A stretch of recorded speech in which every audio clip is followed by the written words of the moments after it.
Hello बच्चों, कैसे हैं आप लोग।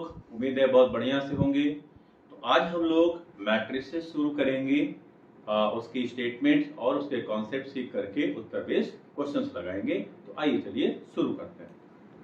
रेक्टेंगुलर अरेंजमेंट का मतलब क्या हुआ कि एक हम इस तरीके से ब्रैकेट ले लें और यहाँ पे A लिख दें, B लिख दें, C लिख दें और ऐसे A1, B1 और C1 लिख दें। ठीक है ना। तो ये एक रेक्टेंगुलर अरेंजमेंट हो गया। जो हॉरिजॉन्टल अरेंजमेंट होता है, ये हॉरिजॉन्टल अरेंजमेंट हो गया। इसको हम लोग रो कहते हैं और ये फर्स्ट रो है, इसलिए इसको हम R1 कहेंगे। और ये सेकेंड रो है, इसीलिए इसको हम लोग R2 कहेंगे। ठीक है। जो वर्टिकल अरेंजमेंट होता है उसको हम लोग कॉलम कहते हैं। ये हो गया C1, ये हो गया C2 और ये हो गया C3। ठीक है। C1 का मतलब फर्स्ट कॉलम, C2 का मतलब सेकेंड कॉलम और C3 का मतलब थर्ड कॉलम। ठीक है। फिर आता है इसमें ऑर्डर ऑफ अ मैट्रिक्स। ठीक है।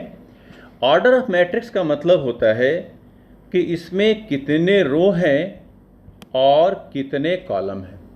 तो जैसे कि ये एग्जाम्पल के तौर पे देखें तो इसमें एक रो ये है और दूसरा रो ये है, तो इसमें दो रो हो गए। तो पहले हम लिखेंगे रो और कितने कॉलम हैं। तो देखिए ये पहला कॉलम, ये दूसरा कॉलम और ये तीसरा कॉलम, तो इसमें तीन कॉलम हो गए। तो ये 2/3 इसका ऑर्डर हो गया। ठीक है।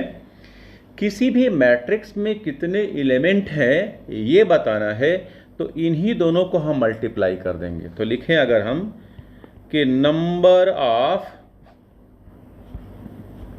एलिमेंट्स इज इक्वल टू, तो 2 × 3 यानी कि 6 एलिमेंट। ठीक है। तो जो भी ऑर्डर है, जब हमसे एलिमेंट्स पूछा जाए तब उसको दोनों को मल्टीप्लाई करेंगे।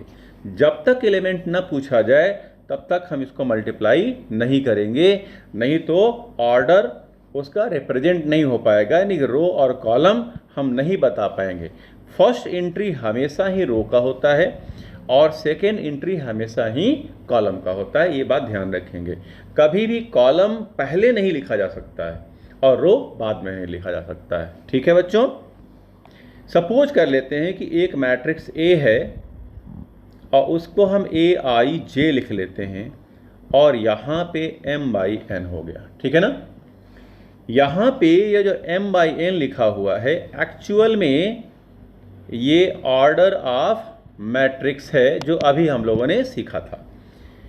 ऑर्डर ऑफ मैट्रिक्स में जो फर्स्ट एंट्री है वो रो के लिए है और जो सेकेंड एंट्री है वो कॉलम के लिए है।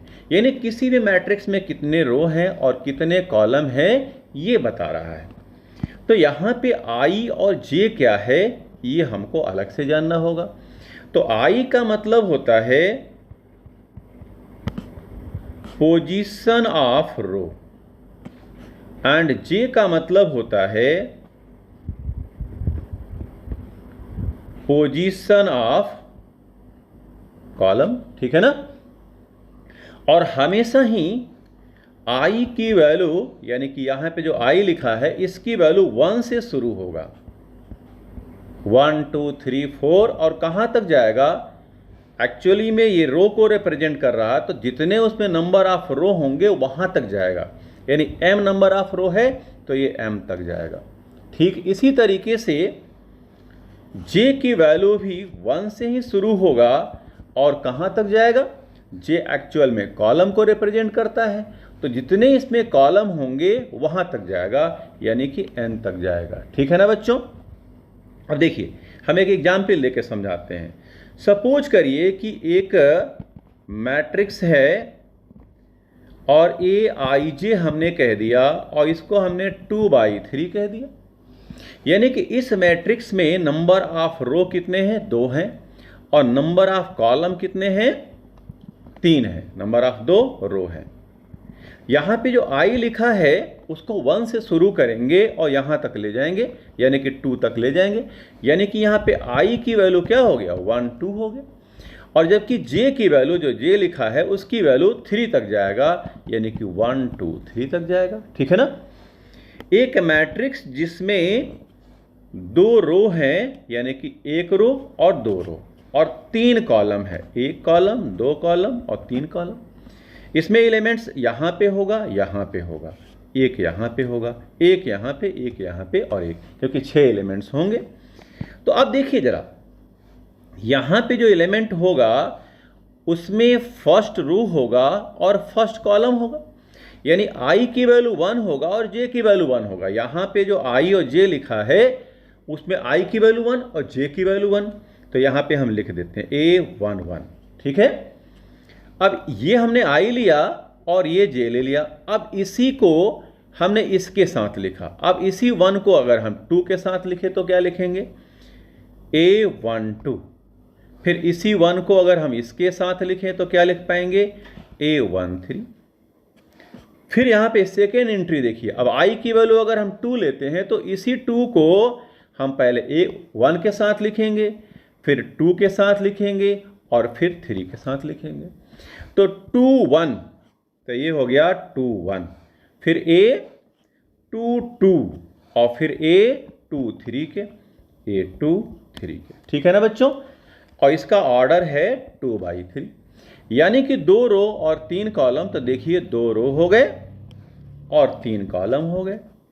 हमेशा ध्यान रखेंगे कि जो हमने A11 लिखा है या A12 लिखा है, इसमें जो फर्स्ट एंट्री लिखा हुआ है, फर्स्ट एंट्री का मतलब जैसे कि यहाँ पे 1 है, यहाँ पे 2 है, यहाँ पे 3 है, सॉरी यहाँ पे फर्स्ट एंट्री क्या है, यहाँ पे 1 है, यहाँ पर भी 1 है और यहाँ पे भी 1 है।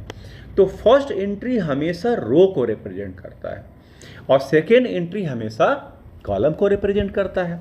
तो देखो बच्चों जरा ध्यान से कि इसमें फर्स्ट एंट्री क्या है, 1 है, इसमें भी 1 है और इसमें भी 1 है, इसीलिए तो ये फर्स्ट रो का हो गया। सेकेंड एंट्री देखो तो इसमें 1 है, इसमें 2 है और इसमें 3 है, इसीलिए फर्स्ट कॉलम का, ये सेकेंड कॉलम का, ये थर्ड कॉलम का। ठीक है ना।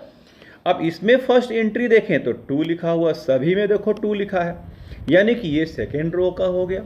जबकि सेकेंड एंट्री देखें तो 1 2 और 3, यानी कि ये फर्स्ट कॉलम, ये सेकेंड कॉलम और ये थर्ड कॉलम। ठीक है बच्चों, इस समझ में आ गया होगा अच्छी तरीके से। तो अब यहाँ पे A11 हो गया, A12 हो गया, A13 हो गया। अब हमें इसका फार्मूला पता हो तो इनकी वैल्यूज भी निकाल सकते हैं। कैसे, जरा आइए देखते हैं। अब इसी में कह दे कि अच्छा Aij का मतलब हुआ 2i + j। ठीक है। और इसका जो ऑर्डर है वो सेम है, वही 2/3 जो यहाँ पे लिखा हुआ है। यानी कि इसी में Aij में अगर हम i की वैल्यू 1 रख दें और j की वैल्यू भी 1 रख दें तो हमें ये पहली वैल्यू मिल जाएगा। तो आइए रख के देखते हैं जरा। यही मैट्रिक्स हम यहाँ लिखने जा रहे हैं। ठीक है ना। इसमें i की जगह पे 1 रखें और j की जगह पे 1 रखें और हमारे पास फार्मूला ये है। तो देखिए i की जगह पे 1 और j की जगह पे 1, तो क्या हो जाएगा 2 × 1 और +1, तो ये मिल जाएगा A11। i की जगह पे 1, j की वैल्यू 1, तो ये कितना हो जाएगा 3। यानी कि इस A11 की जगह पे, इस A11 की जगह पे हम 3 लिख सकते हैं। ठीक इसी तरीके से A12 लिखा हुआ है, A12 मतलब i की जगह पे 1 और j की जगह पे 2। इसी में ये जो लिखा हुआ है, इसी में i की जगह पे 1 और j की जगह पे 2, तो 2 × 1 + 2 यानी कि 4 हो गया। तो देखो बच्चों 4 लिख दिया। अब देखिए 1 3 की वैल्यू, तो A13 मतलब कि फर्स्ट एंट्री i का और सेकेंड एंट्री j का, तो इसी में हम रखते हैं। तो 2 × 1 और +3 यानी कि ये 5 हो गया, तो ये 5 लिख दिया हम लोगों ने। ठीक है ना बच्चों। एग्जैक्टली जब हम इसकी वैल्यू निकालेंगे तो देखिए i की वैल्यू A21 का मतलब i की जगह पे 2 और j की जगह पर 1, यानी 2 × 2 + 1, यानी कि यहाँ पे 5 हो गया। A22 मतलब 2 × 2 + 2, j की वैल्यू 2, तो ये हो गया 6 के। अगर हम यहीं पे 2 3 की वैल्यू निकालें तो 2 × 2 + 3, तो 4 और +3 तो 7 आ गया। तो इस तरीके से हम लोग देखिए बड़ी आसानी से अगर हमें फार्मूला पता है तो आई की जगह पर फर्स्ट एंट्री और जे की जगह पे सेकेंड एंट्री रख करके और हम मैट्रिक्स निकाल सकते हैं। ठीक है ना बच्चों? तो चलिए एक हम एग्जाम्पल और देख लेते हैं। ठीक है ना? एक है ए आई जे और जिसका ऑर्डर है 3/2 के, और यहां लिख लेते हैं 2i और प्लस 3j के। ठीक है ना? ये जो ऑर्डर है वो 3/2 है, मतलब कि रो कितना हो गया? 3 हो गया, और कॉलम कितना हो गया? 2 हो गया, यानी कॉलम 2 हो गया। ठीक है, तो हम पहले एक मैट्रिक्स बना लेते हैं, देखिए इस तरीके से, जिसका ऑर्डर है 3/2, यानी कि 3 रो। ऐसे आप एरो बना लो तो थोड़ा सा सुविधा रहेगा। 2 कॉलम है तो एक कॉलम यहाँ पे, एक कॉलम यहाँ पे। ठीक है, तो कहाँ कहाँ कैसे कैसे एलिमेंट्स होंगे? एक एलिमेंट यहाँ पे, एक एलिमेंट यहाँ पे, एक एलिमेंट यहाँ पे, एक यहाँ पे, एक यहाँ पे और एक यहाँ पे। ठीक है ना? अब यहाँ पे जो वैल्यू होगा, ये फर्स्ट रो, देखिए ये फर्स्ट रो और फर्स्ट कॉलम, यानी A11, फिर यहाँ पे A12, A21, A22। First entry हमेशा ध्यान रखेंगे रो के लिए और सेकेंड एंट्री कॉलम के लिए। तो आप देखिए थर्ड रो हो गया, ये थर्ड रो हो गया, तो 3, और कॉलम कितना है? पहला, तो 1 हो गया। अब इसी में देखिए यहाँ पे थर्ड रो और सेकेंड कॉलम, तो यहाँ पे 3, 2 हो गया। समझ में आ गया बच्चों? ठीक है, अब इसी में ये जो लिखा हुआ है हमारे पास फार्मूला, तो A11 निकालना है, तो क्या करेंगे? A11 का मतलब I की वैल्यू 1 और J की वैल्यू 2, तो इसी में I की जगह पे 1 और J की जगह पे 1 लिखेंगे। तो क्या हो जाएगा? क्योंकि 1 1 है तो I की जगह पर भी 1 और J की जगह पर भी 1। तो यहाँ पे 2 × 1 + 3 × 1 यानी कि 5 हो गया। तो हम इसकी जगह पर हम 5 लिख सकते हैं। ठीक है, ऐसे इसकी वैल्यू देखो बच्चों, तो I की जगह पे 1 और J की जगह पे 2, तो क्या लिखोगे? 1 2। तो क्या लिखें? 2 × 1 और प्लस 3 × 2, तो 6 + 2 यानी कि 8 हो गया। ठीक है, हम इसकी वैल्यू देखें 21 की, तो A21 का मतलब हुआ I की जगह पर 2 और 3 × 1, तो ये कितना हो जाएगा? 4 + 3 यानी कि 7 आ गया, यानी इसकी वैल्यू कितना हो गया? 7 हो गया। तो सिंपली ऐसे ही कैलकुलेट करना है, तो एक दो और कैलकुलेट करते हैं। अब A22 का मतलब क्या हुआ? A2 और 2, मतलब दोनों जगह 2 रख दो, तो 2 × 2 और प्लस 3 × 2, तो यहाँ पे कितना हो जाएगा? 4 और प्लस 6 10, तो इसकी वैल्यू 10 आ गया। ठीक है, ऐसे ही 3 1, तो यहाँ पे 2 × 3 और प्लस 3 × 1, तो यहाँ पे 6 और प्लस 3, इसकी वैल्यू 9 हो गया। 3 2 यहाँ पे, तो 2 × 3 और प्लस 3 × 2, तो 6 और प्लस 6, ये कितना हो गया? 12 हो गया। ठीक है ना बच्चों? अब इसी को थोड़ा सा कैलकुलेशन तो हो ही गया है, बस इसकी वैल्यूज हम लोग यहाँ लिख लेते हैं। तो इसकी वैल्यू कितना है? 5 है, फिर 8 हो गया, फिर 7 हो गया, फिर 10 हो गया, फिर 9 हो गया और फिर 12 हो गया। तो इस तरीके से हम लोग मैट्रिक्स का फार्मूला अगर पता है, उसका ऑर्डर पता है, तो बड़ी ही आसानी से हम लोग उसके वैल्यूज को पुट करके निकाल सकते हैं। ठीक है ना बच्चों? देखिए टाइप ऑफ मैट्रिसेस क्या होता है। ठीक है ना? पहला है कॉलम मैट्रिक्स। कॉलम मैट्रिक्स में ओनली 1 कॉलम, केवल एक कॉलम होता है। रो कितने भी हो सकते हैं, और कॉलम का मतलब क्या होता है? Vertical position, vertical position. ठीक है ना? अब एक कॉलम है तो ऐसे एक कॉलम बना लो। ठीक है, और कॉलम की एंट्री हमेशा सेकंड होता है। रो कितने भी हो सकते हैं, तो आप सपोज करो कि 3/1 लिख दिया, तो इसका मतलब 3 रो होगा, 1 2 और 3, कॉलम तो एक ही रहेगा। हमने लिख दिया 5 4 और 3, तो देखिए ये कैसा हुआ? एक कॉलम मैट्रिक्स हो गया। ठीक है ना बच्चों? इसी तरीके से एक और एग्जाम्पल दे दें। अगर हमने ऐसे लिख दिया कि 4/1, तो इसमें कितने हो गए? 4 रो हो गए। और एक ही कॉलम है 0, 9, -3 और 4। तो रो मैट्रिक्स समझ में आ गया, कॉलम मैट्रिक्स समझ में आ गया बच्चों। ठीक है, इसी तरीके से रो मैट्रिक्स में क्या होता है, ओनली वन रो, केवल एक ही रो होता है। कॉलम कितने भी हो सकते हैं, ठीक है ना। और रो का मतलब क्या हुआ, हॉरिजॉन्टल पोजीशन, हॉरिजॉन्टल पोजीशन।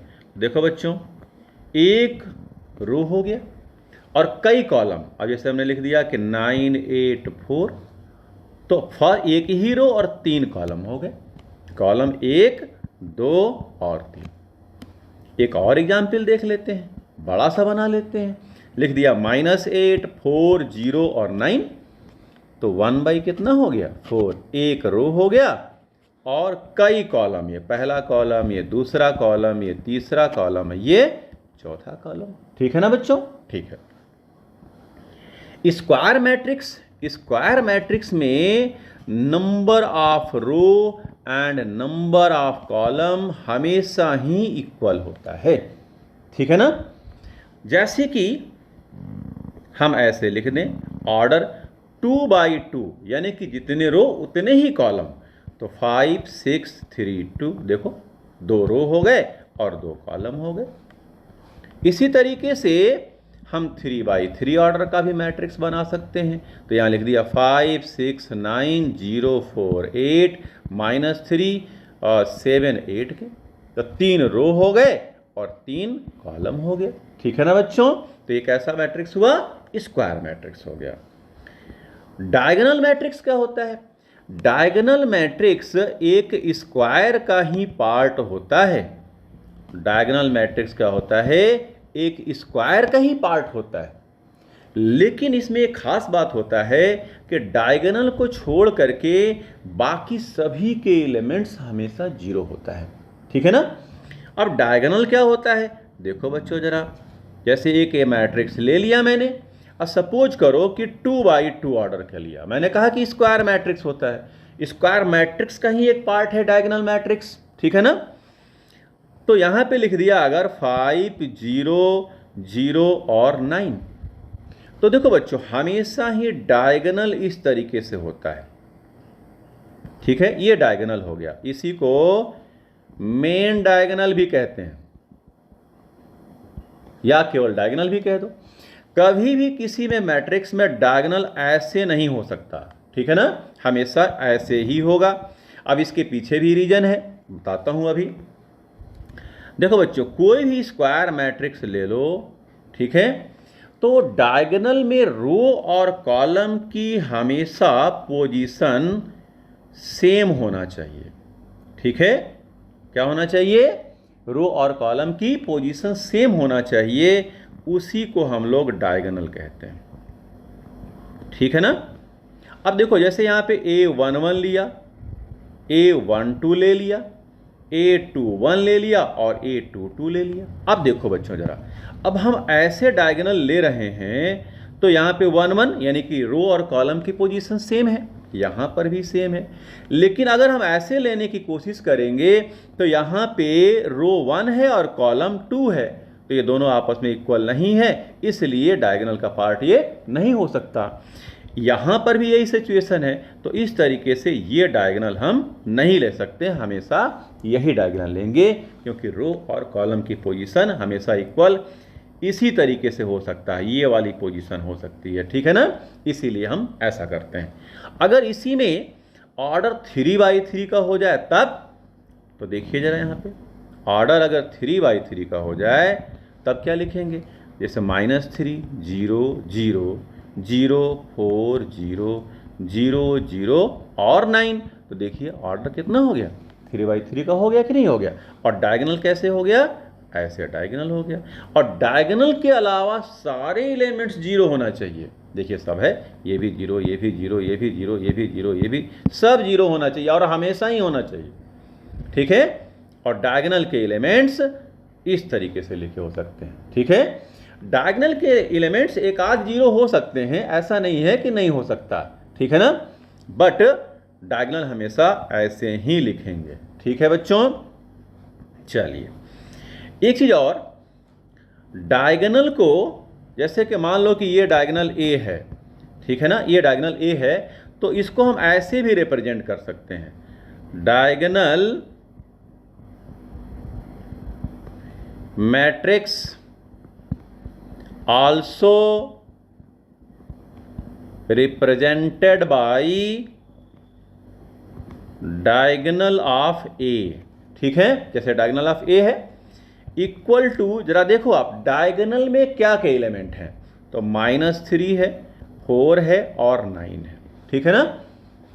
तो डायगोनल में जो भी एलिमेंट है उसको हम इस तरीके से लिख सकते हैं, क्योंकि बाकी एलिमेंट तो 0 होता है, तो वो तो पता ही है कि 0 होना है, तो डायगोनल के एलिमेंट हमें पता होना चाहिए, तो इसको हम ऐसे भी लिख सकते हैं, इतना बड़ा ना लिख करके हम इतना छोटा भी लिख सकते हैं। अब यहाँ पे अगर 3 एलिमेंट हैं, इसका मतलब ऑर्डर जो हो गया 3/3 हो गया।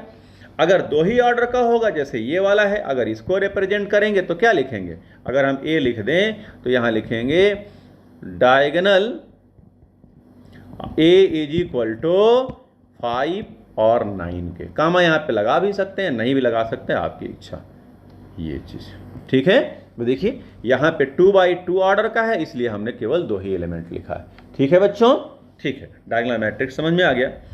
अब डायगोनल का ही एक पर्टिकुलर पार्ट होता है स्केलर मैट्रिक्स। स्केलर मैट्रिक्स ध्यान रखिएगा, ये डायगोनल मैट्रिक्स का ही एक पर्टिकुलर पार्ट होता है,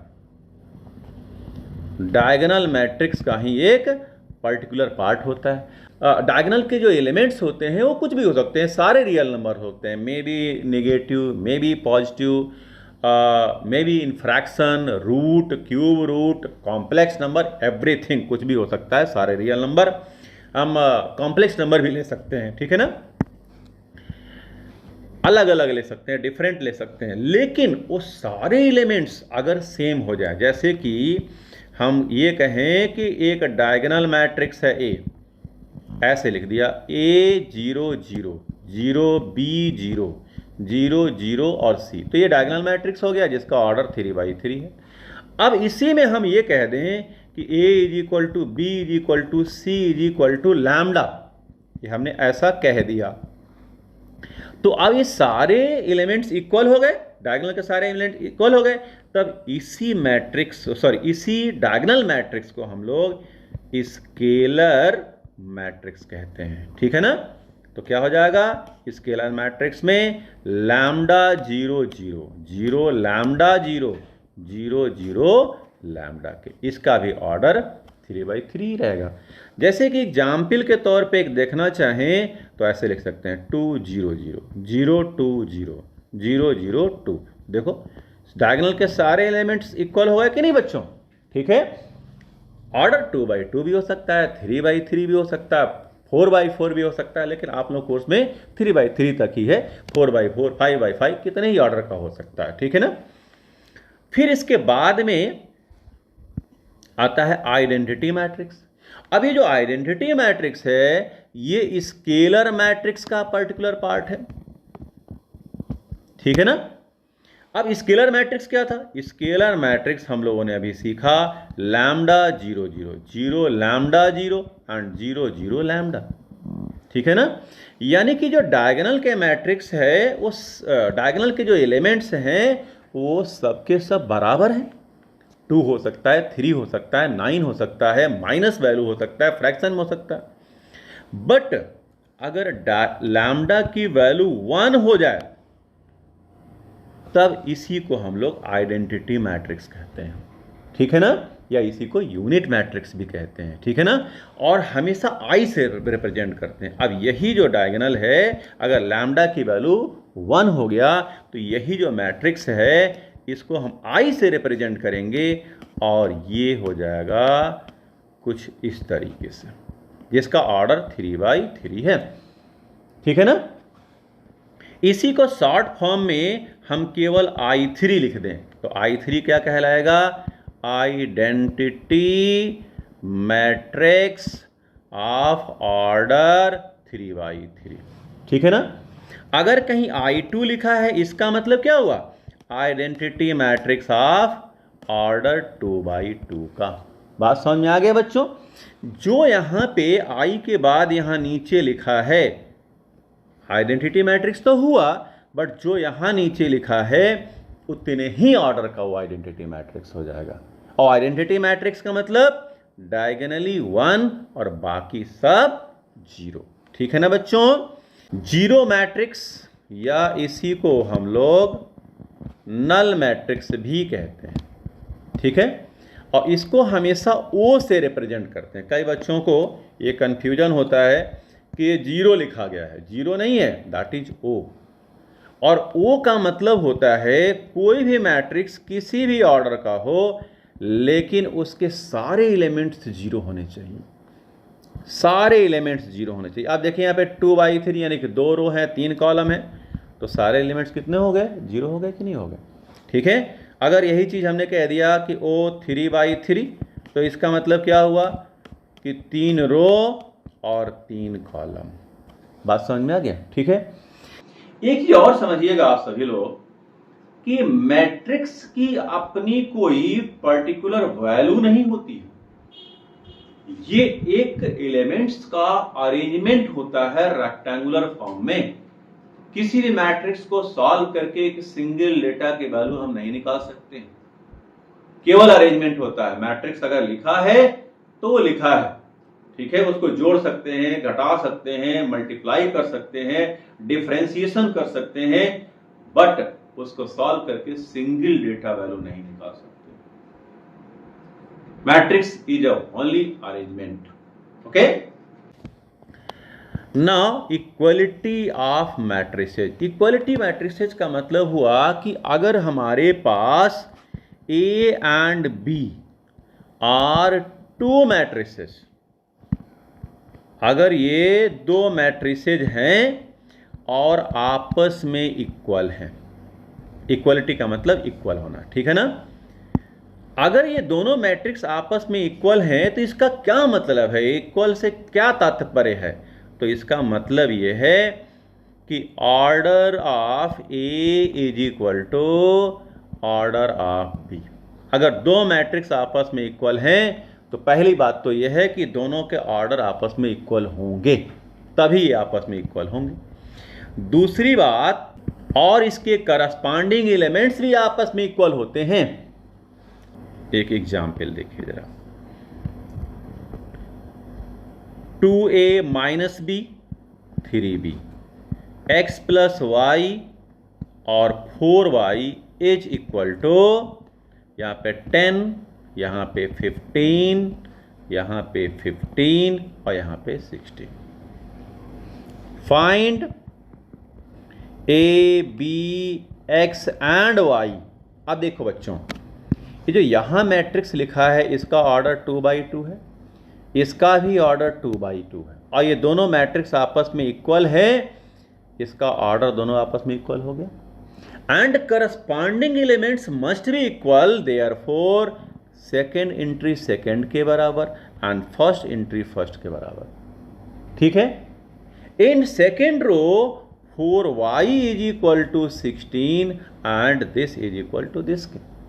तो चलिए बराबर करते हैं। 3b इज इक्वल टू 15, तो b इज इक्वल टू कितना आ गया? 5 हो गया। देखिए बड़ी आसानी से आ गया। एंड ये इसके बराबर कर दें तो यहाँ पे 2a minus b is equal to 10 और b की वैल्यू 5 है, तो 2a minus 5 is equal to 10, तो 2a इज इक्वल टू 15, तो a इज इक्वल टू 7.5 के। ठीक है? 4y इज इक्वल टू 16, तो y इज इक्वल टू 4 हो गया। और यही y की वैल्यू अगर हम इसमें रख दें x plus y is equal to 15 और ये वैल्यू यहाँ रखिए, तो 4 इज इक्वल टू 15, तब यहाँ पे x is equal to 15 minus 4, तो x इज इक्वल टू 11 आ गया। ठीक है बच्चों, ये समझ में आ गया अच्छी तरीके से। इक्वलिटी ऑफ में 2 मैट्रिक्स होता है जिसके ऑर्डर सेम होते हैं और करस्पॉन्डिंग एलिमेंट भी इक्वल होता है। एडिशन करें, सब्ट्रैक्शन करें, मल्टीप्लिकेशन करें, दैट इज ऑपरेशन। तो हम एडिशन और सब्ट्रैक्शन सीखेंगे। तो let a of order m by n and b of order p by q, a plus B,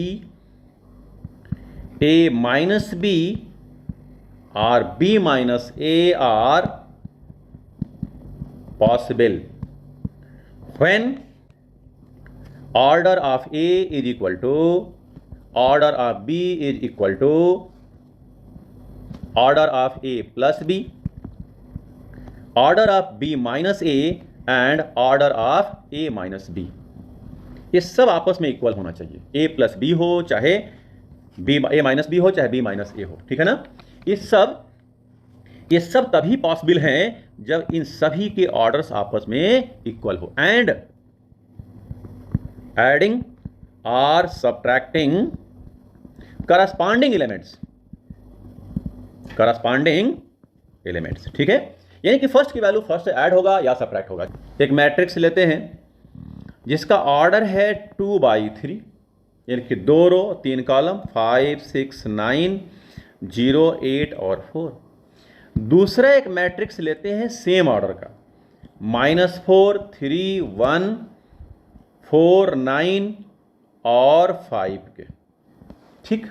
इसका भी ऑर्डर 2/3 हो गया, ऑर्डर सेम हो गया।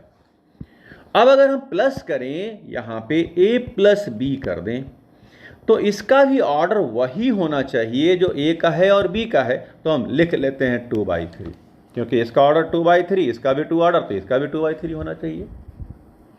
Now adding corresponding elements, it means first entry added by first entry of second matrix, यानी कि 5 plus -4, 5 plus -4 और minus into plus minus, यानी 5 - 4 इज इक्वल टू 1, यानी कि यहाँ पे 1 हो जाएगा। 6 + 3 9, तो यहाँ पे 9 हो गया। 9 + 1 10, 0 + 4 4, 8 + 9 17 एंड 4 + 5 9 के, ठीक है ना बच्चों।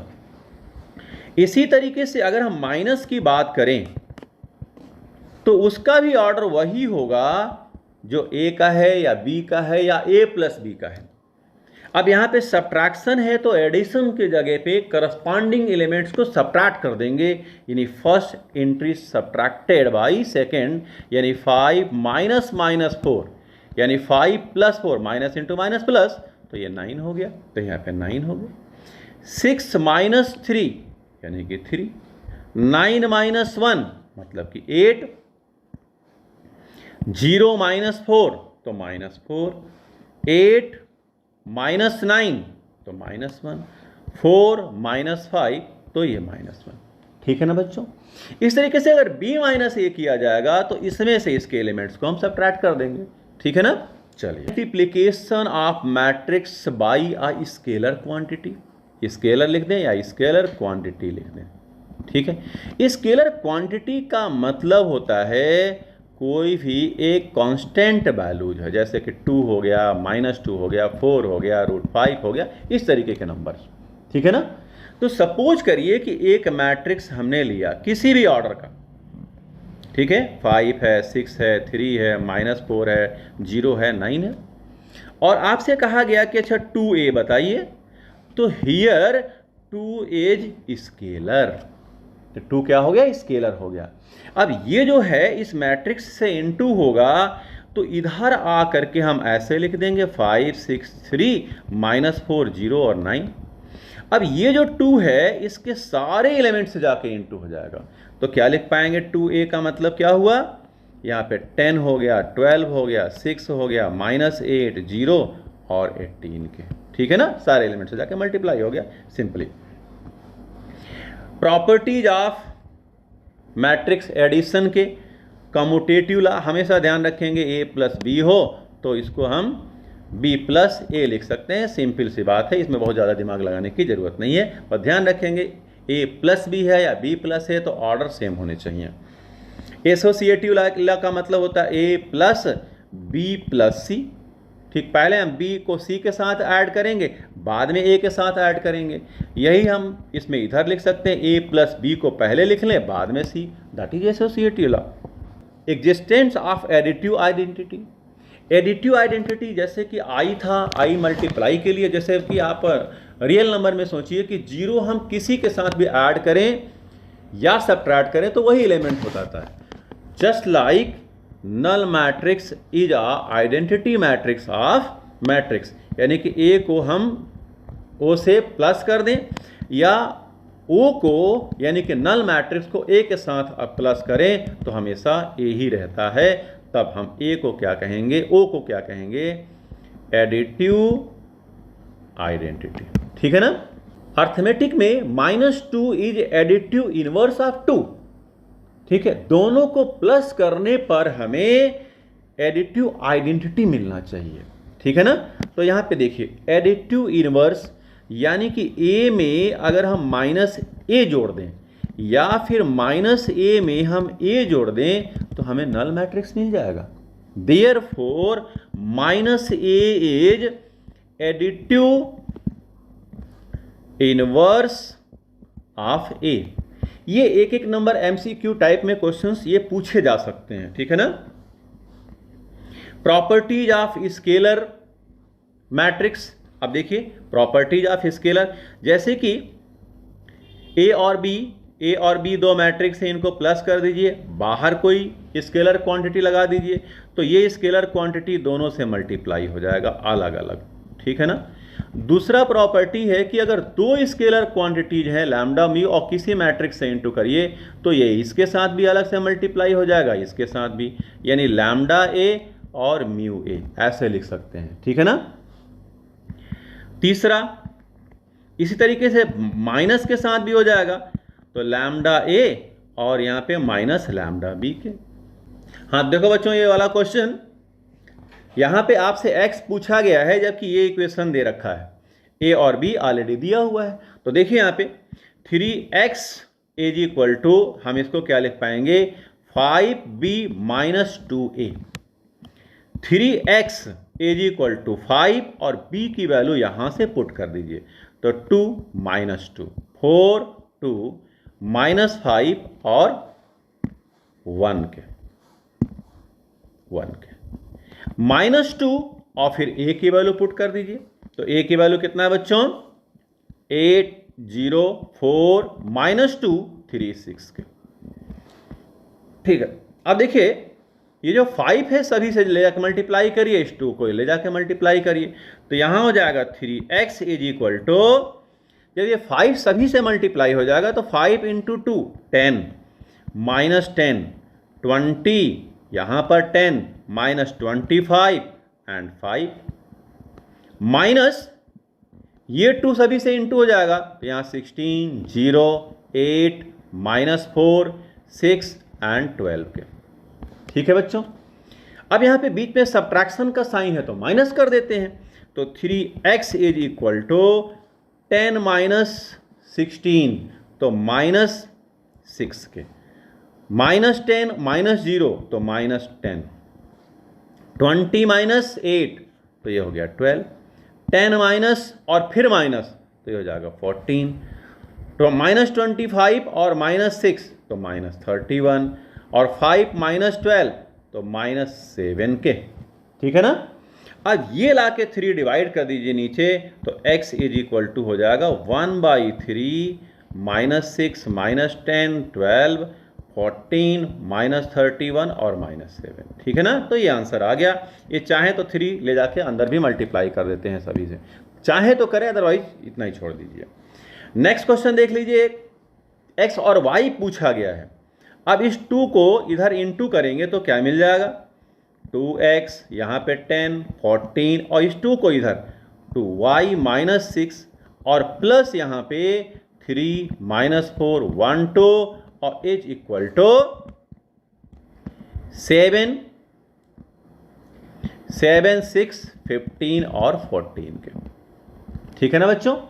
अब ये प्लस करिए तो यहाँ पे जब प्लस करेंगे तो दिस प्लस दिस यानी फर्स्ट एंट्री फर्स्ट ऐड हो जाएगा तो 2x + 3 10 - 4 तो यहाँ पे 6 के, this plus this 15 and this plus this यानी कि 2y - 4 इज इक्वल टू 7 6 15 और 14 के। ठीक है बच्चों। अब देखिए जरा, ऑर्डर इसका भी 2/2 है, इसका भी ऑर्डर 2/2 है, तो करस्पॉन्डिंग एलिमेंट्स को हम इक्वेट करेंगे, यानी कि फर्स्ट एंट्री फर्स्ट के इक्वल हो जाएगा, यानी 2x + 3 = 7, तो 2x = 4, तो x = 2 के। ठीक है बच्चों, ठीक इस तरीके से ये वाली वैल्यू हम इसके बराबर करेंगे कि ये तो ऑलरेडी इसके इक्वल है ही, हमसे x और y पूछा गया है, तो जिसमें x और y होगा उसी के इक्वल करेंगे, तो इसको हम इसके इक्वल कर दें, तो 2y - 4 = 14, 2y = 18, देयरफॉर y = 9 के। ठीक है ना बच्चों।